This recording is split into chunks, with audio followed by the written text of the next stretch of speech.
ನಮಸ್ಕಾರ. ನಾನು ಕುಮಾರ್ ಮಾತಾಡ್ತಾ ಇದ್ದೀನಿ. ಇತ್ತೀಚಿನ ವರ್ಷಗಳಲ್ಲಿ ಈ ಅವಾರ್ಡ್, ಪ್ರಶಸ್ತಿ ಅದು ತನ್ನ ಮೌಲ್ಯವನ್ನು ಕಳ್ಕೊಳ್ತಾ ಇದೆ. ಯಾಕೆ ಈ ಮಾತು ಹೇಳ್ತಿದ್ದೀನಿ ಅಂದರೆ,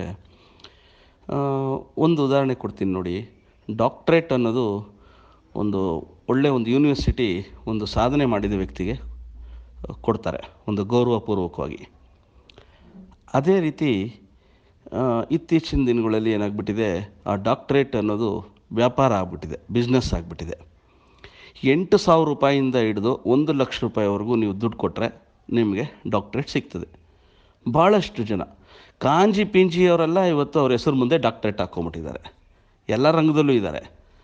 ಸೋಷಿಯಲ್ ಸರ್ವೀಸ್ ಅಂತ ಮಾಡ್ತಾರೆ, ನಾವು ಸೋಷಿಯಲ್ ಸರ್ವೀಸು ಅಂತ ಭಾಳ ಜನ ತೊಗೊಂಬಿಟ್ಟಿದ್ದಾರೆ. ಅದೇನು ಸೋಷಿಯಲ್ ಸರ್ವೀಸ್ ಮಾಡಿದಾರೋ ಗೊತ್ತಿಲ್ಲ. ಅದು ಒಂದು ಕಡೆ. ಮತ್ತೊಂದು ಕಡೆ ಈ ಪ್ರಶಸ್ತಿ ತನ್ನ ಮೌಲ್ಯಗಳನ್ನ ಯಾಕೆ ಕಳ್ಕೊಳ್ತಾ ಇದೆ ಅಂದರೆ, ಅದೂ ವ್ಯಾಪಾರೀಕರಣ ಆಗಿಬಿಟ್ಟಿದೆ. ನೀವು ದುಡ್ಡು ಕೊಡಿ, ನಿಮಗೆ ಪ್ರಶಸ್ತಿ ಕೊಡ್ತಾರೆ. ಎಷ್ಟೊಂದು ಸಂಘ ಸಂಸ್ಥೆಗಳು ಆ ಥರ ಉಟ್ಕೊಂಡ್ಬಿಟ್ಟಿದ್ದಾವೆ ಈಗ.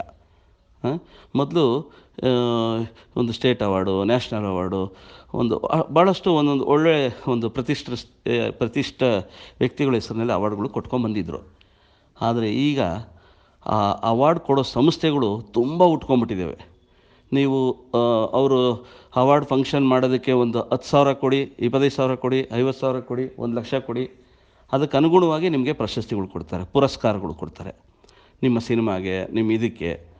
ಇದು ಸಿನಿಮಾ ರಂಗದಲ್ಲೇ ಅಲ್ಲ, ಹೊರಗಡೆನೂ ಇದೆ, ಹೊರ ಜಗತ್ತಿನಲ್ಲೂ ಇದೆ. ಇದು ನಮ್ಮ ದೌರ್ಭಾಗ್ಯನೇ ಸರಿ. ಇದೆಲ್ಲ ಯಾವಾಗ ನಿಲ್ಲುತ್ತೋ ಗೊತ್ತಿಲ್ಲ.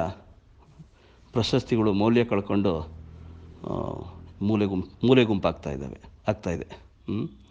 ಬೇಜಾರಾಗುತ್ತೆ ಇದು ಹೇಳೋದಕ್ಕೆ. ನೋಡೋಣ, ಮುಂದಿನ ದಿನ ಒಳ್ಳೆಯ ದಿನಗಳು ಬರ್ಬೋದು ಅಂತ ನಾವು ಆಶಾವಾದಿಯಾಗಿರೋಣ ಅಷ್ಟೇ. Thank you.